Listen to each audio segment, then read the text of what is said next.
Conoce y aprende sobre la dinámica que la economía, tu nómina y tus finanzas marcan día con día. Economía de opción. Comenzamos. Hola, muy buenas tardes. Muchas gracias por acompañarnos una vez más en su programa Economía de Opción. Mauricio Juárez, su amigo y servidor, un gusto de la misma forma retomar un proyecto más en nuestra casa de estudios, la Universidad Autónoma de Querétaro. Queremos agradecer a las personas que nos hacen el favor de acompañarnos en estos momentos en el canal 24.1 de televisión abierta de TV UAC, de la misma forma en los canales 24 de Total Play y Axtel, en el número 14 de Easy y en el 124 de Megacable. De verdad, muchísimas gracias por su transmisión.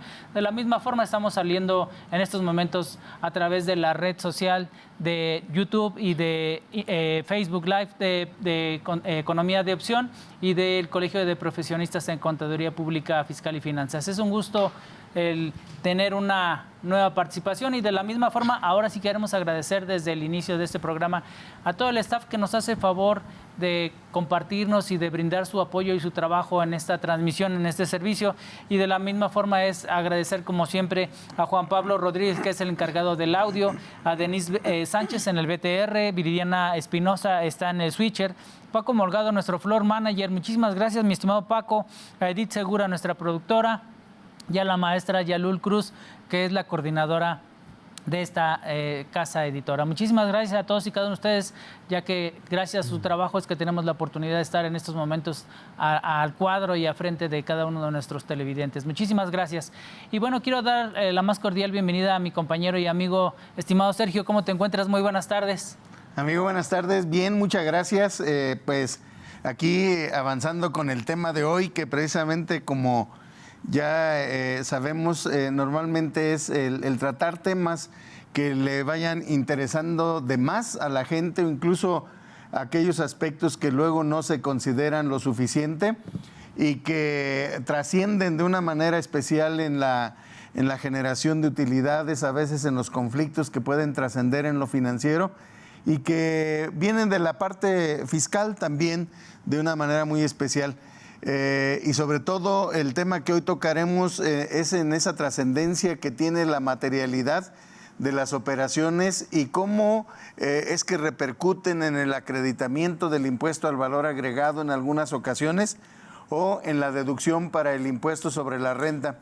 Así que, amigo, pues entonces estaremos avanzando con ese tema, identificando algunos detalles particulares. Si tú no tienes inconveniente, pues podemos ir avanzándole, ¿verdad?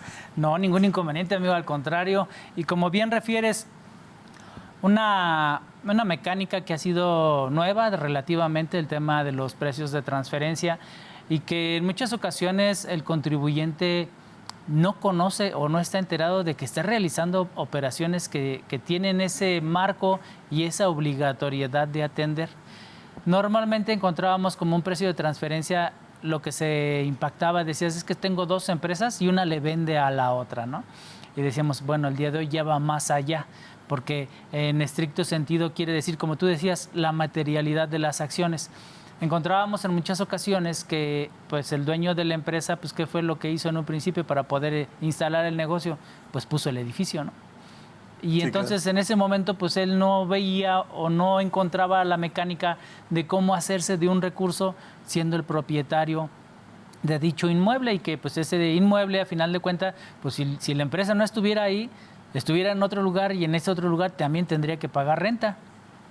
Y entonces pues surgen las oportunidades, ¿no? Y más allá de las oportunidades, las realidades, porque es un acto material. ¿Qué necesitó la empresa para poder iniciar o realizar sus actividades? Pues el activo, en este caso el tema del predio, del edificio. Y así como esas nos encontramos un sinfín de acciones. Por ejemplo, ¿quién creó la marca? pues el dueño, ¿no? El socio principal. ¿Y por qué decidió que se llamara de esa forma? Bueno, a lo mejor involucró un equipo de mercadotecnia y que le dijeron, en razón a lo que tú tienes, a lo que tú pretendes, donde tú quieres alcanzar, yo te recomiendo que tu nombre comercial sea tal. Bueno, pero ¿quién es el dueño de esa marca como tal? Tiene un titular, y todas esas acciones con el transcurso del tiempo, que en su momento a lo mejor no fueron el objeto para que el dueño del negocio lo utilizara como una mediación de obtener ingreso, llegó el momento en que dice, bueno, ahora sí ya me toca, ¿no? Porque pues yo fui el que lo creó, yo fui el que lo hizo, y si no lo hubiera puesto yo, se lo hubiéramos comprado a alguien más o se lo hubiéramos rentado a alguien más. Y es en donde, como tú bien dices, surge esa necesidad de que las acciones sean materialmente reales, que tengan una oportunidad de negocio y que sean afines y que cubran con el objeto del negocio.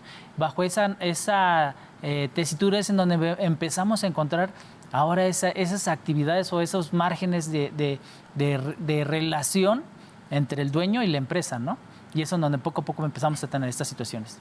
Y no solamente con el dueño, ¿no, amigo? Sino con los socios en un momento dado, y que cabe entonces la oportunidad de recomendar que normalmente tengan una organización desde el primer momento de creación de la empresa para saber de qué manera van a estar llevando sus operaciones y las consecuencias que trae cada una de ellas, considerando desde luego que el objetivo primordial de una empresa es generar utilidades, pero también desde la creación de la empresa, como bien lo platicas, pues viene una serie de actos, de actividades también que se tienen que vigilar, y será entonces la relación que puedan tener los socios o los accionistas con la propia empresa, o bien cuando va creciendo de pronto se crea otra donde incluso hay la similitud o la coincidencia de socios, ya no en su totalidad, sino de alguna manera diversa. Pero en ello, normalmente con esta combinación que se da, de quién tiene la propiedad de los recursos, de qué manera le quiere coadyuvar hacia la otra empresa, hay operaciones que comienzan a combinarse, y entonces empresas, por llamarle así, estas empresas hermanas o empresas, la empresa con el socio que a su vez tiene una actividad empresarial, llegan a tener actividades, a comprarse y venderse de manera recíproca. Y en este caso es donde surgen precisamente estas operaciones entre partes relacionadas, donde lleva una necesidad muy importante de identificar cuál es el precio que estaría o que debería darse de manera real en el mercado. Así que buscando precisamente el que si yo le vendo a una empresa donde yo soy accionista, pues tengo que encontrar de que el precio en el que lo estoy otorgando pues sea razonable, que sea verificable, desde luego que tenga esta razón de negocios también entre las dos empresas, y para ello entonces en un momento dado pues tiene que cuantificarse de acuerdo al mercado. En ese punto es donde entran el estudio de los precios de transferencia, y creo que entonces los empresarios realmente de cualquier tamaño deberían de estar atentos a estos alcances también que tienen en estas operaciones. Primero, como decíamos hace un rato, porque el hecho de no cumplir con una obligación de este tipo, pues puede derivar en que una autoridad fiscal considere que una operación no es deducible por el simple hecho de no haber hecho un estudio de precios de transferencia, y en consecuencia el IVA que no sea acreditable también en estas operaciones.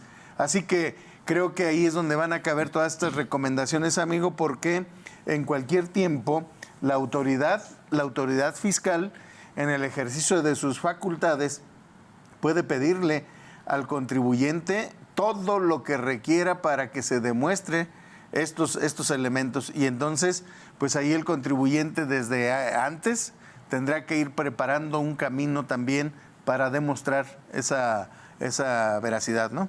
Claro, y como tú bien refieres, ¿cuál es la intención real de dejar documentado todas estas actividades? Bueno, Hemos estado hablando a lo largo de estos 2 años en este foro acerca de las facultades y de los avances que ha tenido la autoridad tributaria en nuestro país y que cada vez son más eficientes, y que al ser más eficientes son más rápidos, más dinámicos, y en consecuencia pues hay un mejor margen de recaudación por parte de la autoridad.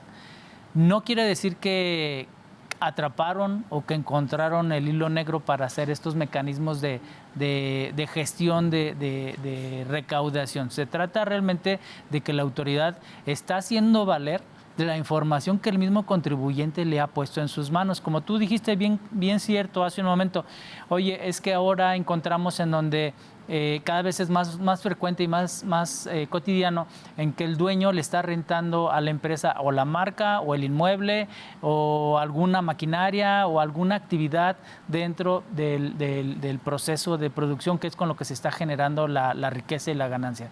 Ok, ¿qué es lo que está buscando en principio la autoridad? Como tú decías, primero que nada que existe una razón de negocios y que tanto el que lo ofrece como el que lo consume tengan esa necesidad para poder realizar su objeto social y generar sus ingresos. Uno lo ofrece y otro lo consume, pero de manera natural, de manera eficiente y de manera real en el beneficio, en la acción de su generación de ingresos. Y que bajo esa misma mecánica existan ahora sí documentados todos los procesos que se gestionen en este tipo de actividad entre el dueño y la empresa. Empezando desde que hay que generar un contrato. Y que tú decías un tema bien real, ¿no? ¿Y cuánto le cobro? Porque en muchas ocasiones puede decir, bueno, pues le cobro en razón de qué, pues le cobro en razón de que pues lo que haya de ventas, ¿no? O lo que haya de utilidades. No necesariamente, porque entonces ahora sí tenemos que hacer competencia de que lo que yo le estoy cobrando está en una razón dentro del mercado. Porque a lo mejor podemos decir, no, pues es que le voy a cobrar la renta, o le voy a cobrar X condición. Oye, pero eso no lo pagas ni en tal parque, que es el que más recursos genera el día de hoy. ¿Por qué le cobras tanto? ¿Por qué tan excesivo? Bueno, entonces donde entran en funciones y en necesidades reales esa implementación y desarrollo de lo que son los estudios de precios de transferencia, la locación, cómo se genera, cuál es el mercado, diferentes condiciones, y en eso es lo más que se te pudiera pagar por este servicio es tanto. Claro, y sobre todo el hecho de considerar que el objetivo primordial de la creación de una empresa pues es primero su existencia y luego el desarrollo. Ninguna de las actividades que puedan relacionarse entre empresas que tengan un vínculo especial en su patrimonio, en sus socios, en su capital, está prohibida. Realmente esa parte la tenemos que dejar muy clara, claro. Es que no está prohibido, pero sí está regulado. Sí. Y dentro de esta parte de la regulación, pues están justamente el estudio de los precios de transferencia y hablar justamente de la materialidad que debe de demostrarse en un momento dado, que aún y tampoco está regulado como tal, ni una clasificación de esto es la materialidad. Vamos a ver entonces, como hemos dicho siempre, con la parte de opinión de los expertos, ¿no? Exacto. Y en esta parte, a ver si vamos a dejar hablar a Germán, ¿no? Ya lo vamos a dejar hablar. Amigo, bienvenido, muchas gracias por estar aquí con nosotros. Muchas gracias, gusto en saludarlos. Antes que nada, gracias por invitarnos. Me pareció muy bien los comentarios que estaban haciendo, me parecieron muy acertados. Ustedes que tienen toda la experiencia en las revisiones fiscales. Y más que nada, ahorita quiero hacer un preámbulo muy interesante, porque precisamente apenas el 26 de mayo pasado, la autoridad fiscal se hizo un pronunciamiento en sus redes sociales, una publicación por parte de la autoridad fiscal, en donde señala que en materia de precios de transferencia ha habido un incremento en el último periodo en su recaudación en más de un 367%. Sí. Eso es un incremento muy significativo y derivado de que la autoridad, como lo he dicho en anteriores programas, encuentra un gran nicho de negocio en la parte de precios de transferencia, y uno de los puntos más esenciales que castiga a la autoridad fiscal en las recientes revisiones es el tema que estamos comentando, el tema de la materialidad. Si bien es cierto, obviamente revisa el tema de valores de mercado, de que una transacción esté acorde a valores de mercado, revisa mucho la sustancia, además de la lógica de negocios. En las recientes revisiones ha sido el punto medular, así como también dentro de la materialidad hay un punto que cuestiona mucho la autoridad, que es el cuantifícame que el beneficio recibido por la persona que hizo el pago de esta erogación fue menor que el beneficio generado por la transacción. Es decir, que el ingreso generado derivado de ese pago sea mayor que el pago mismo. Entonces, ese tipo de variables tenemos que irlo sumando a nuestra documentación en materia de precios de transferencia, porque ya no solamente un estudio de precios de transferencia, ya no solamente que la transacción se encuentra a valores de mercado es suficiente.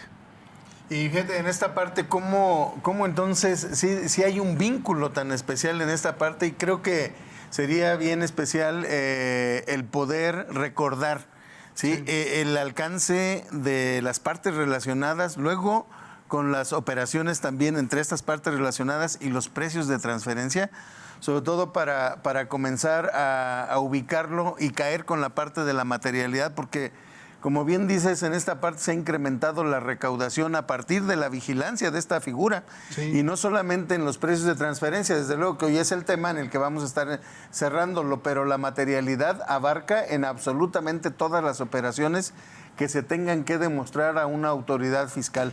Hoy ese vínculo particular con los precios de transferencia creo que hay que darle ese enfoque y partir de ahí y caer luego entonces en cómo van a estar esos mecanismos, la forma que me puede pedir la autoridad para demostrar la materialidad, amigo. Sí, ahora, yo creo que ahorita, en este momento, estoy hablando de ahorita en el momento de junio, julio, son los momentos en los que las compañías deben de empezar su proceso de documentación en materia de precios de transferencia del 2025. ¿Por qué me refiero a esto? Porque es el momento en donde su asesor de precios de transferencia, ojo, no elaborador, es asesor de precios de transferencia, debe de recomendarles, decirle, oye, a ver, tienes esta transacción, venimos haciendo, si bien es cierto, el estudio de precios de transferencia de años pasados, tenemos que documentarlo, ¿sí? Y te falta... No solo, es que tengo el contrato, sí, pero no solamente el contrato, tenemos que buscar una justificación donde hablábamos hace rato de las marcas, lo comentaban ustedes, lo comentaban muy bien. Recientemente la autoridad fiscal en el tema de cargos por uso de marca, la autoridad fiscal ya no se va por solamente un contrato donde te marque que tú eres el dueño legal del intangible, es decir, como lo conocen los gringos o establecen la OCDE, como el legal owner del intangible. Dice, no, tú te vas a hacer acreedor al beneficio de ese intangible, ese cobro de la regalía de un 5, 2, 3%, cualquiera que sea el porcentaje y cualquiera que pueda ser el concepto, por uso de marca o cualquiera de ellos, en función a lo que tú hagas por él. O sea, es decir, si yo soy el dueño del intangible y te lo doy en uso, goce, para que tú explotes ese intangible y lo incluyas en tu producto, yo tengo que darle mantenimiento, protección, cuidado, desarrollo, publicidad y marca. O sea, darle todo ese desarrollo a la intangible para que tú solamente lo utilices y me pagues sobre el beneficio, como lo señalábamos de la venta, que es correcto lo que dicen, pero de ese intangible. Yo me voy a hacer acreedor a ese beneficio intangible pagando todo lo que conlleva el uso del intangible, porque en muchas de las prácticas anteriores se daba de que yo era el dueño del intangible, la persona física, socio y mayoritario de la empresa, y te lo daba en uso goce de la empresa y te cobraba un 5%, pero resulta que la empresa pagaba la inscripción al INPI, pagaba la publicidad, pagaba el cambio de logo, pagaba, o sea, y resulta que, perdón que lo diga así, el dueño del intangible se llevaba limpiecito. Entonces decíamos, oye, espérame, es incongruente porque cuando tú le pagas un intangible a un tercero, el tercero, pensemos en una franquicia. O sea, tú le pagas una regalía por vender hamburguesas de tal o cual o cafés de tal o cual marca y resulta de que obviamente ellos hacen la publicidad por ti, te ponen los logos, todo ese tipo de cosas que en la parte relacionada no se hacía. Y ese es el tipo de aspectos finos que la autoridad nos está revisando. Fíjate, entonces ya nos diste varios tips, ¿eh? Primero que nada, que exista el contrato. Segundo, que exista la obligación o la necesidad de esa operación.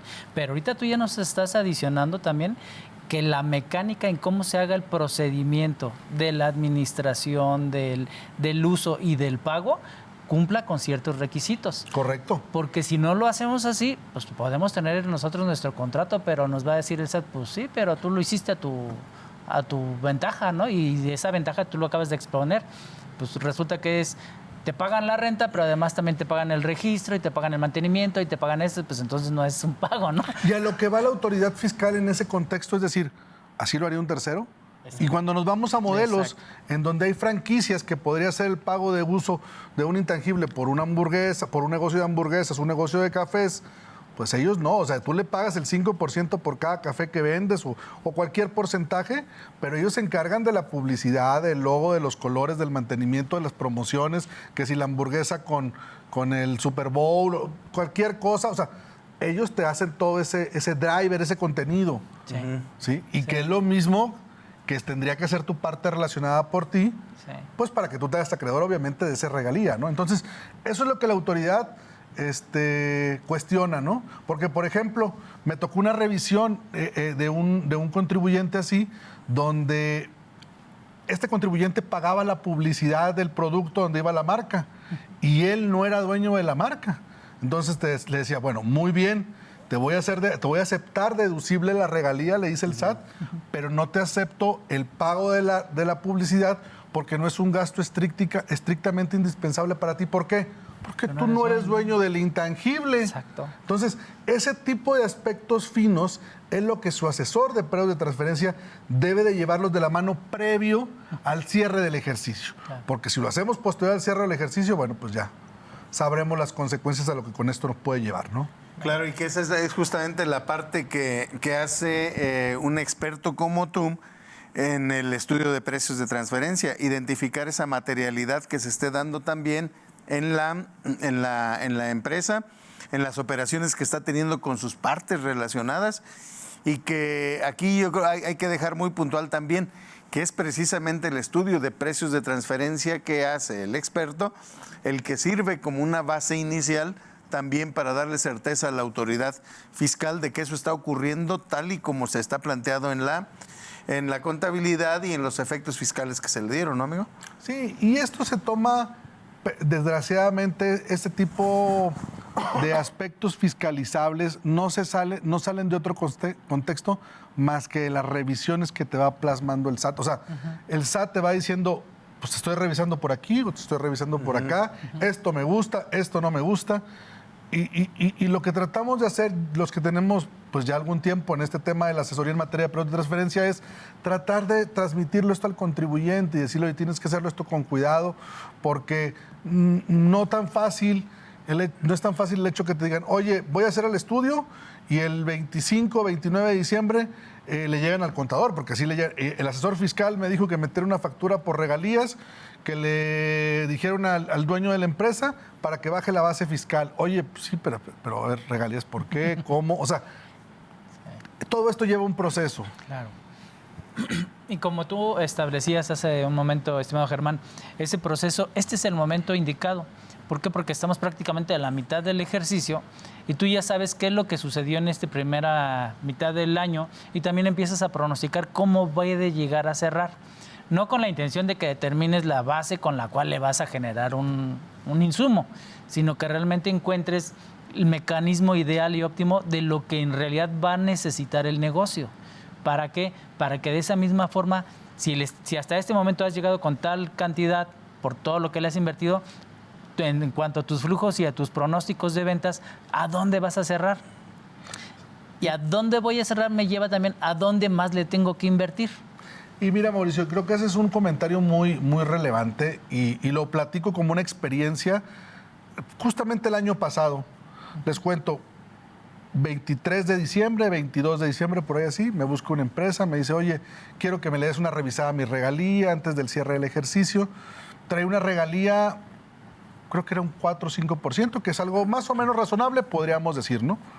Pero cuando hacemos la revisión, o sea, sobre las ventas, cuando hacemos la revisión de esta regalía, hago yo una prueba muy de auditor como lo somos, ¿no? Y como nos ha tocado ver, y hacemos que este gasto por regalías, este 4%, representaba un 38, 37.5% del total de los gastos.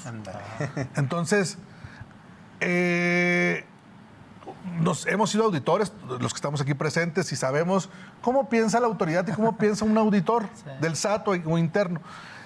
Y sabes que ese tipo de partidas, si tú las metes así y dices, bueno, es que está valores de mercado, bueno, es que tengo mi contrato, sí, nada más que hay un alto riesgo, porque representa el 37% de la deducción de tus gastos, del total de los gastos. Entonces, a veces tenemos que ser muy cuidadosos en ese tipo de cosas y independientemente de que se tengan todas las directrices, pues tomarlo en consideración, Sergio. Y sobre todo, fíjate, en esta parte que dices, ya entrando en esa parte del riesgo, creo que hay una responsabilidad muy especial de parte del contribuyente y la parte en esta combinación con el experto. En realidad se trata de mitigar el riesgo. ¿Sí? ¿Por qué? Por los cuestionamientos que ordinariamente la autoridad puede llegar a hacer. Y entonces se trataría también de concientizar al contribuyente de que este tipo de operaciones, cuando se toman un tanto a la ligera, pues pueden traer consecuencias importantes, y entonces todo eso va a convertirse también en una carga muy, muy especial. Por eso, ¿cuál debe de ser ese camino para planear? Sí, para planear, pero para soportar fiscalmente, soportar legalmente y luego materialmente toda esta cuestión. Y como bien lo decías, Germán, es el asunto de normalmente vamos actuando en función del criterio que tiene la autoridad a la hora de revisarte. Fíjate, a mí nada más, el otro día me preguntaba un auditor, y eso ya hace algunos años, cuando hacíamos la revisión, nos decía el auditor, era un monto, un 25, 30, 20, como un 25% que representaba este gasto. Yo por eso lo empecé a analizar. La regalía representaba el 25% y me dice, a ver, un tercero, porque así me ponía la prueba, me decía él, un tercero estaría dispuesto por el uso de marca a compartirle el 25% de sus utilidades. O sea, y es donde decía, híjole, pues no sé si yo estaría como tercero dispuesto a hacerlo. Entonces, son de la prueba de la risa. ¿Te acuerdas de la famosa prueba de la risa, no? Entonces, es ahí donde dices, híjole, pues el fisco no está tampoco tan mal, o sea... Sí. Es una realidad. Es una realidad. Entonces, el tema de los precios de transferencia es que siempre te va a conllevar a que si esa transacción tú la harías con un tercero, está bien. Pero si no... Ya mídele. Ya mídele. Ahorita que tú platicas esa experiencia, había otra en donde decía, entonces, ¿estás de acuerdo que así va a ser? A ver, asómate a la calle y al primerito que pase le ofreces lo mismo. Sí, claro que no. Ah, pues ¿cómo? Ah, ¿verdad? O si él te lo ofreciera. Si él te lo ofreciera, ¿lo aceptarías? Sí. Claro que no. No, pues no, entonces, y fíjate que bajo ese mismo mecanismo, ahorita, por ejemplo, nos está hablando del tema de las regalías, que somos los que encontramos, que son los de, no sé si de menor riesgo, pero sí de alguna manera pueden estar más justificables o pueden estar un poquito más trabajados, al igual que el tema de pago de intereses, pero hay un tema que se da mucho en empresas filiales, que es el tema de servicios, ¿no? Que bueno, ¿cómo justifico los servicios? Si tú ni siquiera tienes residencia en México. Y ahorita vamos a platicar, me gustaría, porque creo que tenemos otro corte. Después del corte. Sí. Después del corte, híjole, ahorita les traigo otros ejemplos de eso, que justo desgraciadamente es justo derivado de revisiones por parte de la autoridad fiscal. Claro. Y que bueno, tenemos que tomarlo en cuenta, ¿no? Claro. Y si alguien tiene alguna pregunta, pues ya saben, ahí lo pueden mandar en la página, ¿no? Claro. Para que ahorita el experto nos platique de ese punto. No, y cierto, porque el tema de, por ejemplo, como tú ahorita estamos platicando, encontramos que cuando la autoridad tiene la forma y el mecanismo de localizar en la misma entidad, o no en la entidad, pero sí en el país, al que compra y al que vende, pues dices, bueno, de alguna manera dice, pues los traigo en observación. Sí. Si no lo hago hoy, lo voy a hacer el próximo año, en 3 años, 4 años. Pero de que los voy a agarrar, los voy a agarrar. Pero en ese esquema, como decíamos, ¿no? Bueno, cuando es un cuate que ni siquiera tiene su local aquí en México, ¿cómo le hago? Entonces es en donde vienen los supuestos y el tema del asumir los riesgos que puede llegar a suceder. Porque, ¿qué va a pasar en su momento? Pues oye, ni siquiera lo encontramos en el año 1 ni en el 2, nos fuimos hasta el año 4 y te doy este tema de retroactividad, de que no deducible todo eso que pagaste, y bajo esa consideración muévete todo lo que traes en contabilidad, todos los resultados que traías, hablemos desde la utilidad, obviamente el PTU, todo lo que conlleva con eso, y después generar tus nuevos pagos provisionales con el nuevo coeficiente que hayas tenido que modificar. Así es. O sea, es un tema tan delicado que sí tienes que tener bien a la mano, todo soportado, no nada más el contrato barato, como tú nos decías hace un momento, sino también evidenciar lo que estoy adquiriendo, lo que estoy pagando, la necesidad, el tiempo en el que se está ejecutando, que estuvo el respaldo del pago. ¿En dónde lo voy a utilizar? Exacto, el beneficio real que se está generando de esta contraprestación, ¿verdad? Bueno, vamos a tener que llegar a un corte, estimado amigo, y los invitamos que nos acompañen de regreso en unos minutitos aquí para continuar con este gran tema que realmente encontramos que cada día es más frecuente y más común de lo que nosotros pensaríamos como contribuyentes. Los esperamos de regreso en un breve corte aquí en su programa Economía de Opción. En un momento regresamos. Continuamos en Economía de Opción. Muchas gracias por continuar con nosotros aquí en su programa de Economía de Opción. Queremos agradecer a las personas que nos hacen favor de seguirnos y de compartir algún mensaje dentro de la red. En este momento tenemos a nuestro amigo Juan González, que por cierto te manda a saludar, también a ti, Checo. Felipe gracias. Prado, maestro, muchísimas gracias, leerte. Nuestro amigo Juan Carlos García Solís, obviamente a nuestro amigo Alejandro Jaramillos. Amigos. Porque si no... Qué bueno que sí nos ven. Le ponemos falta. Muchísimas gracias, contadora Maritza Costa. Muchísimas gracias a todos ustedes que nos hacen el favor de acompañarnos y de compartirnos un mensaje a las diferentes redes. De verdad, para nosotros es un gusto y nos llena mucho el poder servir de alguna manera llevándoles a su televisor o a su monitor un tema que es de interés y con grandes invitados que la verdad, como siempre lo dice Sergio, los especialistas, los que le saben. Nosotros estamos aquí nada más para hacerle bola, pero de verdad muchísimas gracias. Y Germán, pues en esa misma intención nos fuimos al corte precisamente con un gran tema, ¿no? Con una gran duda. En esa misma intención, ¿qué le recomiendas al empresario mexicano que debe de tener cuidado, que debe de atender? Mira, yo siempre he sido creyente de que es imposible y tampoco es correcto que se dejen de tener este tipo de transacciones cuando hay sustancia. O sea, claro, si hay una razón de negocio, si hay una razón real de utilización de un cargo por regalías, de un pago por servicio, yo soy el primero a decir, ¿sabes qué? No te inhibas a mantener ese tipo de transacciones. Lo que yo he observado en estos 25 años trabajando en materia de periodo de transferencia es que cuando se dan transacciones intercompañía entre partes relacionadas, las empresas no documentan nada. Exacto. Ese es el gran problema.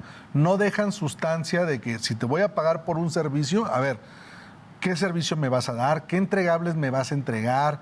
¿Qué documentación? ¿En qué fechas te voy a pagar? ¿Qué voy a recibir yo de esos servicios? Eso es lo que los contribuyentes no documentan. ¿Sí? Por ejemplo, platicabas hace rato muy bien, dices, oye, pues está una empresa a la que le voy a pagar por servicios y resulta que ni siquiera está aquí. Bueno, vamos a pensar que está en el corporativo, está en otro país y prestan ciertos servicios de ingeniería, de diseño técnico, servicios que sí son reales, ¿sí? Pero ¿qué te entregaron? ¿Qué te dieron? ¿Qué evidencia? Oye, sí me dieron cierta retroalimentación, comunicados, información, procedimientos, todo eso. ¿Y dónde está? ¿Dónde lo tienes documentado de que efectivamente lo recibiste? Claro. ¿Sí? Entonces, eso es lo que sucede. Derivado de eso y como consecuencia, nuestra experiencia con los contribuyentes es que los hemos ayudado a preparar algo que se llama Protecting File o Defense File. ¿En qué consiste este documento? Este documento se caracteriza por tratar de cubrir todo aquello que la regulación mexicana establece como elementos cuantitativos y cualitativos para este tipo de cargos. Y sí, sobre todo con esta parte, como bien lo dices, en todo tiempo se debe de pensar en que un día pueda tener la necesidad de acreditar esa materialidad. Porque en la generalidad normalmente la gente, como bien dices, hace las operaciones porque parecería que hoy lo necesitan o por alguna estrategia mal implementada también que puede llegar a ser. Y en ese caso debe de considerarse que el extremo pues es sí la presencia de la autoridad, pero todavía el extremo, la generación de diferencias en contribuciones que orillen en un momento dado al contribuyente a tener que ir incluso en un medio de defensa cuando esto no esté y entonces llegar hasta los tribunales, donde además en la parte en que no pudiste tal vez convencer a la autoridad, ahora tienes que convencer a un juzgador. Y a ese juzgador, ¿cómo lo voy a convencer? Precisamente pues con esos elementos, y entonces creo que sería muy importante puntualizarlo, incluso hasta ese extremo, ¿no, amigo? Así es. Y la pregunta recurrente que me llegan a hacer los contribuyentes, bueno, pero ¿cómo lo hago? ¿Cómo armo ese protecting file? ¿Cómo preparo esa documentación para evidenciarle a la autoridad que primero sí tendría yo que hacer esa transacción de ese pago por servicios, por ese servicio que requiero? 2, ¿cómo justifico que ese pago es adecuado? ¿Sí? Entonces, la primera respuesta que yo les hago, le digo, es que es muy sencillo. Cuando tú vas a contratar un prestador de servicio, ¿qué le pides al prestador de servicios? No, pues una cotización, ok. ¿Y qué más? Pues su expertise, ¿no? Oye, ¿qué experiencia has tenido? ¿Con qué clientes has trabajado? ¿Qué trabajos has hecho? Lo normal, ¿no? Incluso si buscamos a alguien que nos va a contratar, que vamos a contratar para construir una casa o para hacer un diseño arquitectónico, pues hacemos lo mismo, ¿no? Claro. Entonces, después de esto, decir, bueno, ¿qué especialización tienes? ¿Sí? Muéstrame ejemplos, muéstrame cosas similares al trabajo que tú me vas a dar. Eso hay que documentarlo. Sí, oye, no lo hago, ¿por qué? Porque es mi parte relacionada, entonces ya lo conozco y sé que así va a trabajar, y va a trabajar bien. Sí, pero ante una revisión, como bien dice Sergio, esos elementos van a estar carentes y va a ser más difícil ante un juzgador poder poner argumentos suficientes para sustentar el por qué mantuvimos esa transacción. Claro. No, y fíjate que también un tema que normalmente dejamos pasar muy a la ligera, ¿no? Tú dijiste ahorita, bueno, entrégame una cotización y conocimiento me hagas saber de que conoces de todo el tema que te voy a contratar. Y le da muy poca importancia al desarrollo del contrato, ¿no? Hemos encontrado en muchas ocasiones que hacen el contrato común, que se bajan del internet. Puede servir siempre y cuando cumpla con lo que realmente necesita ese contrato, ¿no? Con lo que tú estás tratando de dejar en evidencia. Pero hay ocasiones pues que están utilizando un contrato que era para una acción completamente diferente a lo que tú estás pretendiendo generar en este esquema. Y con esa misma idea, pues tú pretendías dejarlo documentado y en muchas ocasiones hasta dicen, es que ya quedó. Sí, pero es un contrato de arrendamiento y tú le estás haciendo un contrato de una prestación de servicio. Entonces, ¿qué crees? Pues todo lo demás, pues ya lo hiciste débil porque este elemento esencial de esa justificación y esa contraprestación lo debilitaste tú desde su estructura. En esa misma idea, es recomendable para el contribuyente que esos contratos en realidad sean realizados por abogados. Mira, aquí algo que me ha tocado también derivado de las revisiones es que la autoridad lo primero que hace, y eso es en la actualidad, dice, en materia de periodo de transferencia, tú tuviste una transacción de pago por servicios con tu parte relacionada, ¿sí? Entre ambos. Quiero ver en qué consiste el servicio. Detállame qué va a hacer cada una de las partes. O sea, lo que dice el contrato, van y lo retan contra la realidad de la transacción establecida y que su ordenamiento vaya de la mano con lo que se plasmó contablemente. Exacto. Y con el soporte documental que se generó. Si eso es diferente lo que el contrato menciona contra la realidad, la autoridad deshace o hace a un lado el tema contractual y se va con el hecho real. Es ahí donde tenemos que tener cuidado porque incluso la autoridad te puede recaracterizar una transacción. Claro. Claro. Incluso aún y cuando no te encuentres en todos esos supuestos, ¿no? Que te haces referencia a este artículo 5A del Código, donde la autoridad tiene esa posibilidad de darle un carácter diferente a una operación también, pero ¿y qué tanto problema realmente genera? Porque lo que habría que identificar es que las operaciones entre partes relacionadas finalmente son intangibles o pueden ser perfectamente tangibles. Claro. Y en ese caso hay una diferencia para demostrar las dos partes. Sí, pero fíjate que sí, pareciera no tan recurrente esto, pero sí lo es. Y más en transacciones entre partes relacionadas residentes en el extranjero.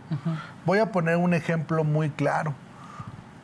Desgraciadamente muchas empresas, por el tema del withholding tax, por el tema de la retención, quieren disfrazar de ciertos conceptos, por ejemplo, en una actividad de distribución, quieren caracterizarlo como una comisión para el tema de la retención Y todo ese tipo de cosas, desde que lo establecen con el ordenamiento legal corporativo del extranjero, para que no haya una retención, Sergio, es ahí cuando tú te vas al modelo de negocio a revisar la cadena de valor dentro de la transacción, del proceso de la compra del producto, de la recepción de la parte relacionada en México, del mantenerlo en una bodega, de la revenderlo a los terceros, no va acorde con el tema del pago de una comisión de una comisión, es una distribución. Entonces, todo este tipo de conceptos deben ir alineados contractualmente en la factura, funcionalmente, en tu estado, en tu estudio de periodo de transferencia y en tu declaración informativa, porque incluso puede ser discrepante el anexo 9 de operaciones con partes relacionadas contra el anexo 4 de pago de retenciones. Entonces, a pago de retenciones a terceros, a pago de retenciones al extranjero. Entonces, todo este tipo tenemos que cuidarlo porque existe ahí mucho la posibilidad de que nos recaractericen una transacción.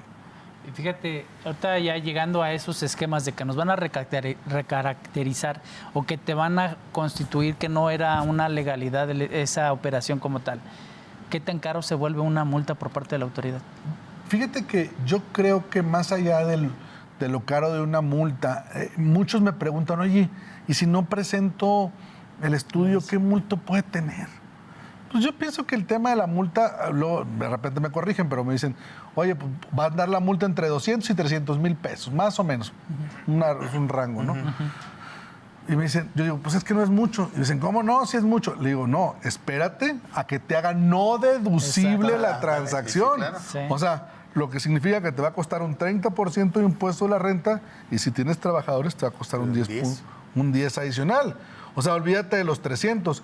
Piensa en aquellas compañías, parte relacionada, residentes en el extranjero, que tienen su filial en México, que el 100% del producto se lo compran al extranjero, a la parte relacionada, para revenderlo aquí. Entonces, claro, que te haga no deducible el total de tus compras a tus partes relacionadas. Sí, de pronto le puede dar la vuelta porque, como bien dices, ahí te queda una carga en la utilidad fiscal por la no deducción, 30%, y el 10 un 40%.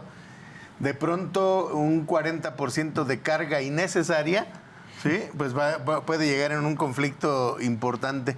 Creo que aquí, en este aspecto, sigue siendo recomendable entonces cómo los contribuyentes deban de tener pues todo el soporte documental, más allá que incluso algunos que pudieran no solicitar ni pedir la ley, ni establecer la ley como un requisito, ¿no? A veces hablar de documentos públicos o documentos privados o la trascendencia de un contrato con la fecha cierta y estos asuntos que yo diría, aunque no te lo pidan, pues si te va dando certeza para que puedas demostrarlo, pues mucho mejor. Sí, así es. Todos los argumentos que abonen para el tema de demostrar que la transacción es real, que hay una lógica en esa transacción. De hecho, los pilares de la OCDE en el tema de documentación te dice que debe haber sustancia en la transacción, que debe haber coherencia en la transacción y, por último, transparencia en cómo se pacta. Estos son los tres pilares que la OCDE establece como elementos que tú debes de mantener en tu mente cuando vas a hacer una transacción. Fíjate. Y otra pregunta, estimado Germán. De las personas que sí cumplen de manera total en toda su informe, su manifestación, sus contratos, su documentación y tal, en cuanto a tu experiencia, ¿qué tantos contribuyentes revisa la autoridad después de eso? La realidad es que durante los años he visto que la autoridad revisa poco a ese tipo de contribuyentes. ¿A los cumplidos los a da los por cumplidos, enterados? Salvo que traigas, la verdad es que revisa muy poco, salvo que traigas, perdón que lo diga así, cosas muy abruptas, como tema, me tocó una empresa, esta empresa se dedicaba a la distribución de un producto de calzado, es lo mismo, pero era una distribuidora mexicana de un producto de una subsidiaria en el extranjero. Y esta, o sea, compraba el producto, lo revendía, ¿no? Como cualquier producto. Pero el corporativo en este país, en España, les cobraba una regalía. Les decía, oye, yo te voy a cobrar una regalía. Oye, espérame, ¿por qué? Si solamente distribuye el producto. Le dijimos, no, es que yo le estoy cobrando a todos. Entonces, ahí a pesar de que que la regalía estaba en valores de mercado, algo que nos fundamentaba o la autoridad cuestionaba es, ¿por qué le vas a pagar una regalía? O sea, dame el por qué. No, es que ellos te están vendiendo el producto. Sí, cóbraselo dentro del producto. No, es que no se los quiero cobrar porque me van a aumentar los aranceles. Entonces, ese tipo de cosas, o sea, preferían bajarle al producto para pagar menos arancel, y perdón que utilice el término, ordeñar la utilidad de la empresa vía una asistencia técnica, sin retención, por cierto. Y disminuyendo una carga tributaria. Entonces, ahí esa es la parte donde ya entras en un aspecto de simulación y que es el conflicto, entendiste, ¿no? perfectamente. Entonces, imagínate, si el producto valía $10 y se lo facturaban mejor a 7, y resulta que, bueno, pues obviamente eso le generaba una utilidad importante a la compañía mexicana, pero resulta que yo te iba a dar una regalía por asistencia técnica de cómo colocar en los estantes el producto. O sea, decía, oye, espérame, y te cobraba $3 más por cada zapato. Entonces, oye, espérame, pues eso no es una asistencia, no lo necesito, ¿me explico? Claro, sí. Entonces, ¿pero por qué? Porque acá obviamente ese 7, cuando iba taxado en el tema de del impuesto de importación, pues era diferente, ¿verdad? O sea, Claro. todo ese tipo de cosas la autoridad te las pesca por un lado y por otro. Incluso en la propia importación, ¿no? Que ya es otro aspecto, ya con las fracciones arancelarias o la clasificación de la mercancía, que realmente es otro tema de otro costal. Pero ese tipo de... O sea, por eso pongo el ejemplo. Ese estudio sí estaba regulado, estaba hecho, pero por más de que le decíamos, no, tiene que pagar una regalía por asistencia, o sea, es que no va a jalar. No, pues bueno. En ese tipo de casos en donde es discrepante de la lógica, ¿sí me explico? Pero normalmente los que están documentados no tienen molestia. ¿Por qué? Y me preguntan mucho, ¿y por qué no? ¿Por qué molestan a los que no hacen el estudio? Pues obviamente porque si tú revisas a alguien que tenga un estudio mal o bien preparado, tú tienes que ir a debatirle de por qué ese margen está mal. Claro. Y si voy contigo que no tienes el estudio y no tienes nada, pues entro como cuchillo en mantequilla. O sea, ausencia total total. de un requisito además indispensable para la reducción, amigo. Totalmente. Entonces, en esa situación, para el fisco dices, ¿sabes qué? Pues mejor no batallo. Claro, me voy Y a ese asegurar. 367% de incremento en la recaudación actual que tuvo en materia de producto de transferencia, obviamente viene detonado. Y platicaba con un abogado que tiene especialización en defensa en materia de producto de transferencia. Y me dice, pues sí, pero es que de los 60 millones que le estaba cobrando, le terminó cobrando nada más 25. Sí, pero 25 sin hacer nada el fisco. O sea, el fisco dijo, ya está bien, ya no te voy a auditar, págame 25. 25 de no tener nada. Exacto. Entonces dice el fisco, pues venga, por eso son los crecimientos tan exponenciales que tiene la autoridad fiscal. No, y un tema también que queda ahí en esa anécdota de que le cobra esos 25 sobre los 600, pues que es cliente recurrente. Totalmente. Y bien dijiste tú hace rato, bueno, ¿y sabes qué? Aprovechemos para irnos por los 4 años atrás adicionales. Y que fíjate, aquí ya, diríamos, se justifica esa importancia de contratar a un experto en los precios de transferencia. Claro. Sí. Y sobre todo digo porque perdóname que te interrumpa, pero de algunas maneras se convierte en un bloque, ¿sí? En un bloque para una revisión mucho más allá. Lo primero que habría que revisar es el propio estudio. Claro. Sí, ahora, las revisiones donde me siento con el auditor, le digo, aquí está el estudio, tal transacción, está dentro de rangos, y de repente me dice, no me importa. A ver, o sea, así no sé. Dice, no me importa que esté en rango. Sí, ya lo vi. A ver, dime dónde tenemos argumentos o elementos probatorios del por qué le pagó este servicio, y quiero ver los currículums de las personas que tienen contratados, y quiero verlos en su nómina contratados en el extranjero, y el currículum de ellos y la evidencia de los servicios. O sea, ese tipo, se dejan el valor de mercado a un segundo término, amigo. Sí. Y aquí, entonces, yo creo que aquí cabe la perfecta recomendación de... No es solamente una asesoría en el aspecto contable del contador, desde luego, del asesor fiscal. El asesor fiscal a la vez tendría que recomendar el estudio de precios de transferencia, pero yo diría también la asesoría del experto en los precios de transferencia para ir encontrando esa materialidad desde el primer momento, ¿no? Claro. Ahora, hay algo que tienes que tener muy en cuenta. México el SAT mexicano, precios de transferencia del SAT mexicano, va muy adelantado. O sea, México es uno de los países dentro del SAT en materia de transferencia que es de los más avanzados en el mundo. Y vemos, por ejemplo, países europeos donde su SAT en materia de transferencia es mucho más tenue. Y muchos dicen, ¿por qué?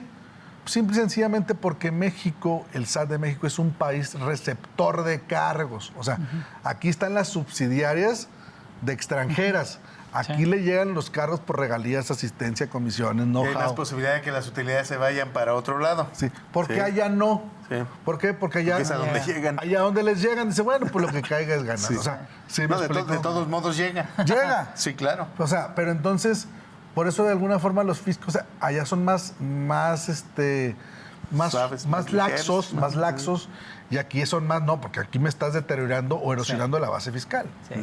Sí, realmente es una oportunidad real para nuestro fisco de poder generar esa... Oye, me estás mermando la base gravable, pues vamos a ver que sí era cierto, ¿no? Sí. Muy bien, amigo. Pues mira, casi estamos por llegar al final de este programa. Un tema muy, muy interesante. Previo a cerrar, queremos agradecer también a las personas que nos hacen favor de mandarnos mensajes.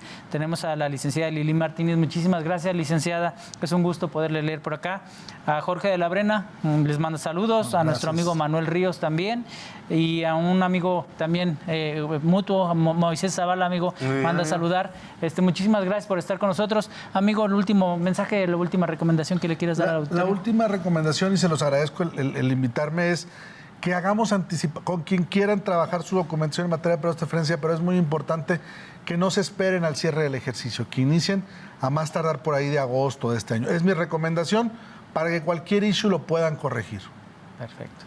Sí, sobre todo, amigo, y el hecho de seguir recordándoles nada más de que el comprobante fiscal digital no es suficiente, no se deducen comprobantes fiscales, sino actos o operaciones que están amparadas con algo.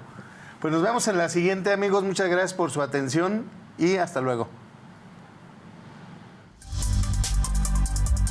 Conoce y aprende sobre la dinámica que la economía y tus finanzas marcan día con día. Economía de opción. Muchas gracias por acompañarnos. Los esperamos en la siguiente emisión.